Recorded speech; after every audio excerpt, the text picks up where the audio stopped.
Hi, everyone. Are we live? Hello. Okay, I think so. Okay, hi, everyone. Thanks so much for joining us today to hear about the newest hubs that are entering the START network.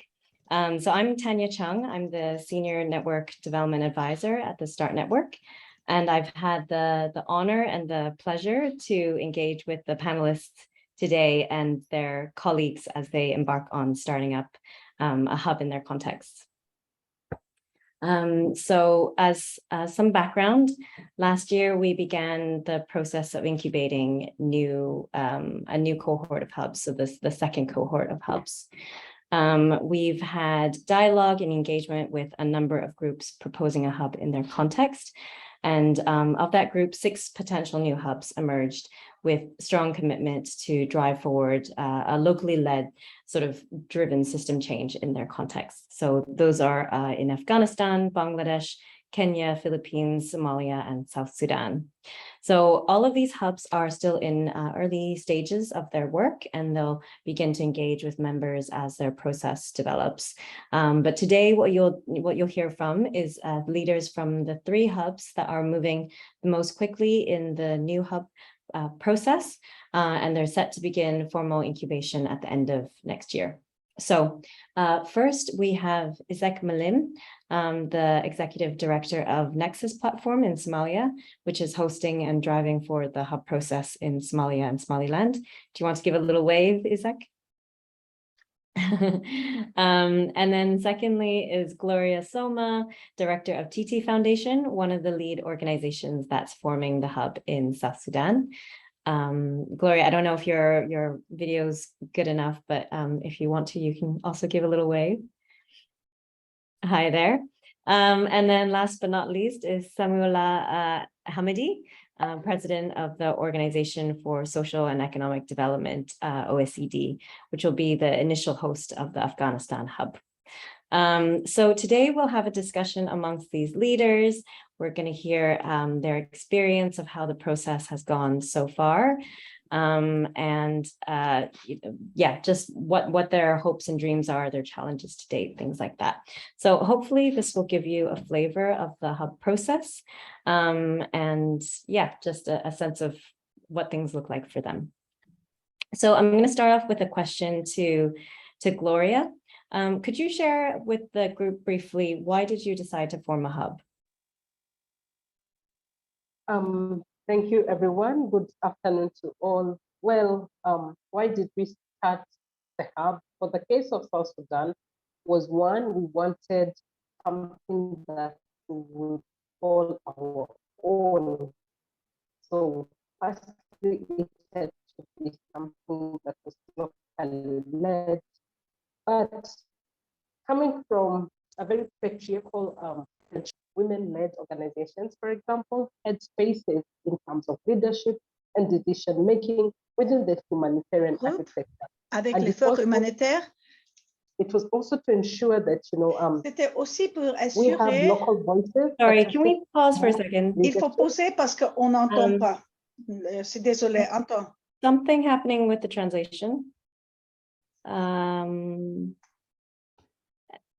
Emma, did we stop the interpretation? I think because Ruby's in the main channel.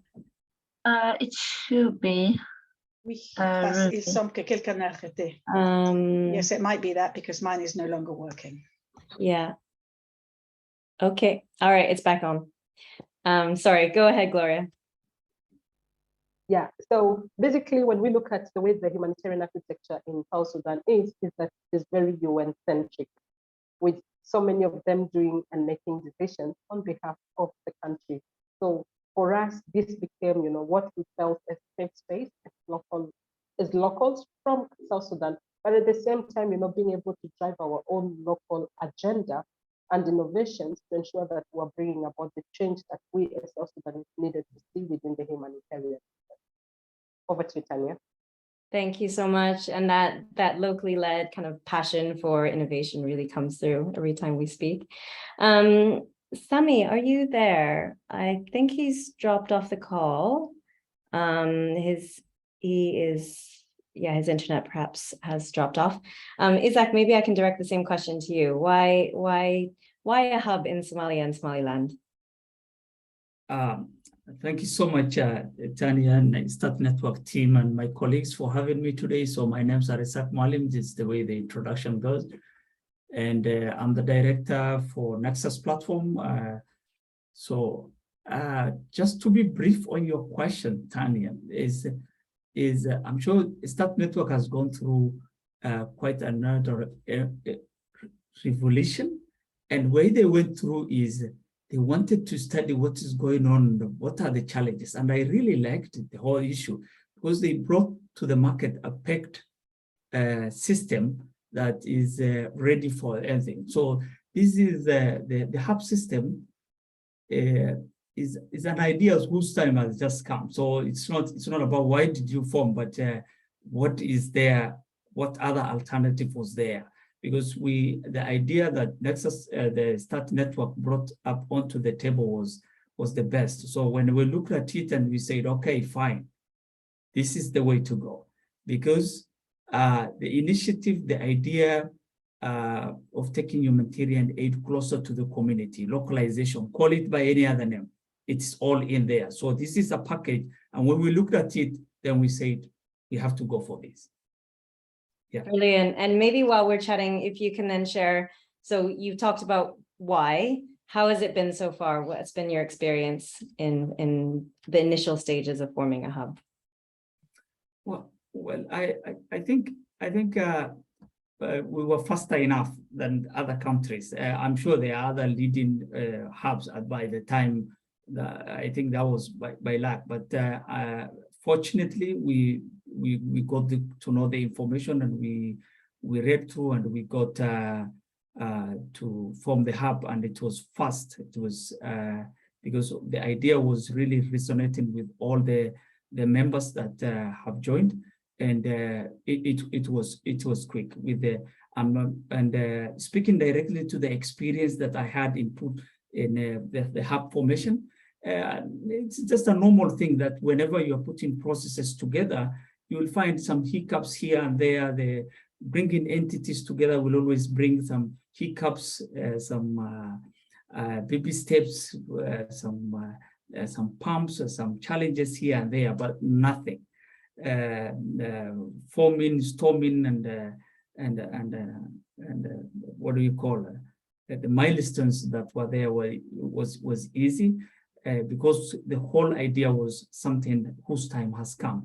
So when we brought together relatively, it was just very smooth, and you can know from the process we had gone through, because the inception, when we had discussion with the Start Network, it was all like in 2 weeks' time, we had finalized that, and we had gone to exploration stage, which is a little bit tough because we have to bring people together, and that consultative process of putting the legal documents and the structural together and meeting and discussing the idea and reviewing and making sure you regurgitate very well, and it is very pertinent and absorbent for everybody. And I can confirm to you that now the speed at which we have gone through is that we in a window of 6 months we have gone through the engagement processes and completed it, and exploration processes, and in 2 weeks' time, hopefully in 2 weeks' time, we will cross out of the exploration stage to an incubation stage, and we will not stagnate there, I think. Yes. Inshallah. I hope so too. Yeah. Great. So I'm going to direct the same question to you, Gloria, and then I've just been asked if we can all speak a little bit more slowly for the interpretation. So apologies to the interpreters, my mistake as well. But yeah, Gloria, how has been the experience? Thank you, Tanya. Well, from my end, I think the experience has been awesome, I'll say. And people sometimes, when we respond to it in that format, they're like, okay, because the assumption is that there must have been some kind of challenges. But for us, I think it was a situation whereby we were all ready. It was something that, we had been eagerly waiting for. And, you know, when the opportunity just presented itself, we're like, this is it. And, you know, it was like an expectant mother, and finally there is a baby, you know, along the way. So we're very excited about it, and there has been a lot of learning, a lot to the work community, because everyone is used to, you know, the usual system. Particular people or individuals and entities have to be the one in, you know, the driver's role, and there's this small hub that is coming in to challenge this kind of status quo.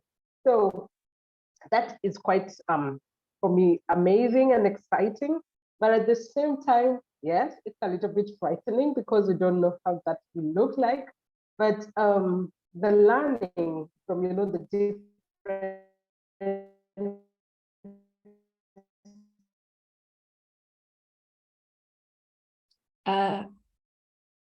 Hello? Is it just me? Have we lost institutions, because we are a hub that is, you know, just, we're not talking about national organization. Am I clear, Tanya? We've got you back now. Yeah. All right. Yeah. So for us, it has been different learning experience from the different subgroup. We're talking about women rights organizations bringing on board their experience and looking at things from a gender angle. We're looking at, you know, in other national organizations that are coming in with innovation, organizations that are working with people with disability. We're looking at it also from an angle of, you know, the INGOs, because they're part of the constituency members within the hub setting and what they're bringing in, you know, with their expertise. So it's all this range of, you know, beautiful backgrounds that makes the whole journey very exciting. And yeah, so it's quite a, you know, a very amazing process at the moment. And we look forward to, you know, navigating through it and hopefully, you know, seeing better journeys and more adventures. Over to you. Wonderful to hear, and lovely to hear anything described as amazing. I think Sami has rejoined the call. Sami, are you there? Can you hear us? Yes, I can hear you. I hope you can hear me. Wonderful, wonderful. So yeah, wondering if you could share with the group your why do you decide to form a hub in Afghanistan? Well, I think from my perspective. Hello? Hello? It's quite clear why you wanted brings into the humanitarian. Can you hear me now? Yeah, I can hear you now. Okay. Yeah. So I think we need what the humanitarian system in Afghanistan needs is exactly what the hub brings, and thanks to the amazing approaches and tools that the START network and the kind of knowledge the START network brings into the kind of systemic change we need in Afghanistan. I think it's very obvious what we need a change. We experienced a huge disruption to the humanitarian processes and then the humanitarian mechanisms in Afghanistan back in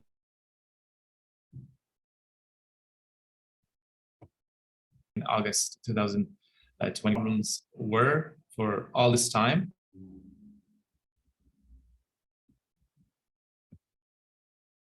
And why we needed a more agile and more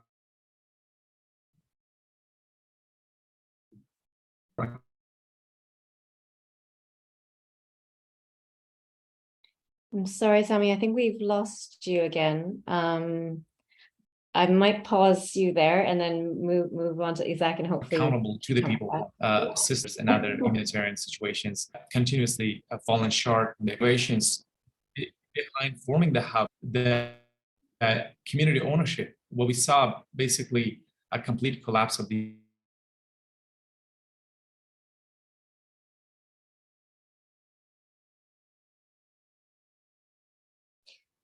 Okay, sure, let's move on. I'm really sorry, Sami. humanitarian system in Afghanistan's approach and very tightly controlled power and community-owned structures and mechanisms. Okay, great. Thank you. I'm sorry about the internet. It's been a bit tricky on our end, I think. Isaac, could you share with us what you think has been the best moment in the process so far? I know you said there have been challenges and then there have been some highlights, perhaps. Yeah, so I think for Somalia, to be specific, that we did encounter a lot of challenges, because one thing that really helped us a lot is in that collectiveness that we had before us, Nexus platform. That was a stepping stone to address all our challenges, because you remember we had that continuous meetings that we used to have before, and then this the hub, forming the hub was just an idea that we brought it one day, and we said, okay, this is one something that's going on around the globe, and it's something good that we feel for Somalia, and something, okay, everybody should go and discuss this and study and then come back together. So it was just that getting that group in one moment, and that was one good thing that we had. And then the other thing I also want to see that hub formation, for people who are listening, it looks like it's something you will struggle with. It's something that hub formation is a process that has a lot of mentors. So Tanya is one of the major one. So I really appreciate that taking this opportunity to thank you. But there are all these supporters around you who will, okay, fine, this is what it is. Day night, you have a question, you just toss in. That is the response that we were getting, and the support we were getting from Start Network. It was one thing that we also appreciated. And the other final thing is that there are also hubs who have passed through the same journey. So, and they have specific lessons to tell you. So, and we were also connected to these hubs. And when we wanted specific questions that are not, we might think that we need a practical, then it was the hub connection that really facilitated for us. So all this process made easy for us as Team Somalia to put the hub together. And then the other one is, you remember when we have Ahmed in Kenya, we have Gloria, we got to know each other that this is something we are journeying together. So even coming from Start Network to the previous hubs, to even the incoming hubs, we had some internal communication, which really assisted us to propel our process faster than where we are today. Yeah. Lovely to hear that. Yeah, that hub to hub connection is, I think, one of the most special things that I've witnessed in my time here. Gloria, I know you mentioned it was amazing and there haven't been too many challenges, but I don't know, from your perspective, have there been any moments of difficulty, or do you foresee any moments of difficulty? And are there things that people can do to support the hub through that? Thank you, Tanya. Well, there have been some slight challenges, if I may use that word, not really difficulties. The challenges have been majorly one around clarifying, what the hub is like, because the challenge has been that we have already the Start Network that had its INGOs members, already within their system. And then we have this new country level structure that we have with, different kind of leadership, different kind of goals. And unfortunately, there has been the feeling sometimes from, the INGOs that are part of the bigger network, to feel entitled that because they sit already there, then it is a given that, they become part of the hub. And the challenges, yes, that has been one of the challenges, but we've been able to address it amicably. At some point, we had to, get all of them together and then explain to them the processes, and hopefully how, we can work together with them in coming months. So that had been one. The other bit also rotating around the same conversation was that they felt more entitled sometimes, in terms of they should have been the one leading this kind of processes. and not, I think an NGO. So still it comes down to the question of always, being able to open your doors for discussion. And Tanya and the team has been very helpful in terms of ensuring that, those kind of communication gaps and clarifications had to be, had to be worked on. So that had majorly been that, but then also it came down to sometimes whereby, we are not perfect, definitely, but we had to always, come back to either the network itself, Tanya and colleagues, or, at some point, and thanks to the Hub Connect that happened in September, and also, the Hub Connect that we've been having virtually, that we have been able to be connected to, the various hubs, and we've been able to engage sometimes bilaterally to see whether, they were facing the same challenge. Because sometimes we thought that maybe we were too slow, but then when you hold conversations with your counterparts and they're like, oh, okay, so it means we're ahead. So it has been that kind of, learning process for me. I would say it was more of learning process really, compared to it being really a challenge, because it has been able to propel us from what we thought was a challenge. Well, typically it wasn't really a challenge at stage. Yeah, over to you, Tanya. Thanks so much, Gloria. I think you really articulated some of the complexities we have in shifting from quite sort of centralized network to these locally led hubs, and the role of our members and how they can be part of the journey with you. And perhaps that's my last question to each of you, and Sami, maybe if you can type in the chat, what is your ask to the members who are listening here? Are there ways they can support you in the journey? Are there ways that you sort of messages you have to them? Yeah, maybe Isaac, if you could start. I think what I know is that at the stage where I am now, it's just homework for the Hub members. We have collected enough information to support us to go through this stage where we are, and we have the end product already in place. It is this process requires a lot of consultative process, because we don't want to we have to make sure that we take our time in every milestone that we are crossing. And right now, as speaking for Somali Humanitarian Hub, is that we have all the information, we have done all the required documents, but we want everybody to read and review and understand before we proceed to the next stage. And probably in the next stage, we might require some support, although we are very much familiar already, because what really helped us is the Hub Connect that we had in Istanbul last month, where we had the opportunity to meet with the other hubs and to see where the processes are and what they are doing. And even before reaching there, we have already known where we were going to put our step next. So, but we have put ourselves in composture before taking that lap. And I am sure at this stage in time, we don't have a lot of challenges. We don't need a lot of support from anybody external.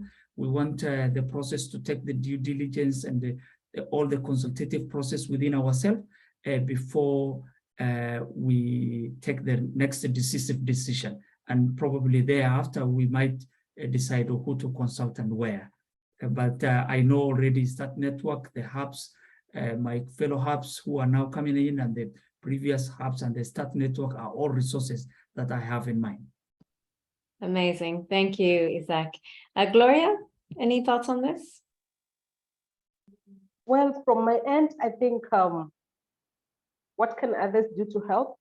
I think we already have a lot of help actually in what I'll call within the START family. We're talking about the network itself at the HQ level. We're talking about our fellow hub members. We're talking about also the various partners that we're working with, both the INGOs and the national organizations. So I think mine is just a word of encouragement that when we reach out to you, kindly don't get tired. That's the message that I'll keep pushing for it. I know sometimes we disturb so much when it comes to these consultations, but we hope that your doors will always, be open. to just keep listening and guiding us within these processes. The other second and last bit will also be to the donors that, you know, this is the new normal. It is what the communities and local actors on the ground have been waiting for a very long time. It is the system change that we are all looking for, you know, within the humanitarian architecture. Because I think for a very long time, what we usually thought was a system has not worked to fulfill the needs on the ground as we expected. So mine is to encourage that. Let us put our resources to what will bring about the needed change that our local communities on the ground deserve and need. Over to you, Tanya. Amazing. Thank you so much, Gloria. And thanks for sort of centering us back into the why you're doing this, why we're all doing this.